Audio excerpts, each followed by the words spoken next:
Évangile de Jésus-Christ selon saint Marc. En ce temps-là, Jean, l'un des 12, disait à Jésus : « Maître, nous avons vu quelqu'un expulser les démons en ton nom. Nous l'en avons empêché, car il n'est pas de ceux qui nous suivent. » Jésus répondit : « Ne l'en empêchez pas, car celui qui fait un miracle en mon nom ne peut pas, aussitôt après, mal parler de moi. Celui qui n'est pas contre nous est pour nous. » Bonjour à tous et à chacun d'entre vous. Jean, pourtant le disciple que Jésus aimait, se plaint des miracles faits par des personnes qui ne sont pas de notre Église. Quel toupet quand même! Jésus a fondé son Église sur Pierre et nous en sommes les descendants. C'est à nous qu'il revient de faire des miracles. C'est bien tout le drame de la possession qui se joue là. Je suis bien éduqué dans le domaine de Dieu, j'ai tous les titres de théologie, de philosophie, je suis un expert en liturgie, en patristique, en plein de domaines. J'ai tous les diplômes nécessaires et suffisants, j'ai donc le droit de réaliser l'œuvre de Dieu, car moi je le connais de l'intérieur.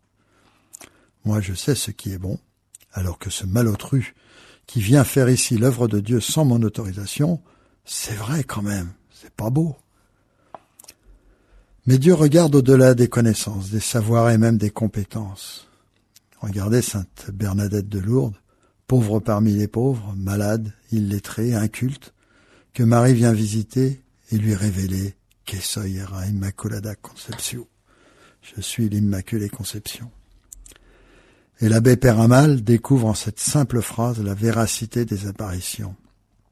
Et Marie se révèle également à Fatima et dans d'autres lieux en passant par les plus petits, des missionnaires improbables, non connus de l'Église. Dieu passe par où il veut, par qui il veut. Il ne nous appartient pas d'en juger, mais de nous émerveiller que le Tout-Puissant passe par le plus petit pour révéler au Tout-Venant la force de l'Évangile, non seulement appris, mais surtout vécu. Alors ne soyons pas jaloux, mais heureux que partout sur la terre, le Seigneur continue son œuvre de salut par des personnes, des moyens, des situations qui nous paraissent parfois hors normes. Mais est-il dans la norme d'aimer comme Dieu nous aime ? À chaque parole, l'Évangile nous rappelle l'exigence de l'amour universel d'un Dieu envoyé au monde entier. Peut-être que la meilleure façon d'en parler, c'est encore d'en vivre. C'était tout le sens de la phrase écrite sur mon signet d'ordination diaconale. Ne parle du Christ que si on t'interroge, mais vis de telle sorte qu'on t'interroge. Amen. L'évangile du jour était commenté par Jean-Philippe Guillaumont, diacre permanent du diocèse de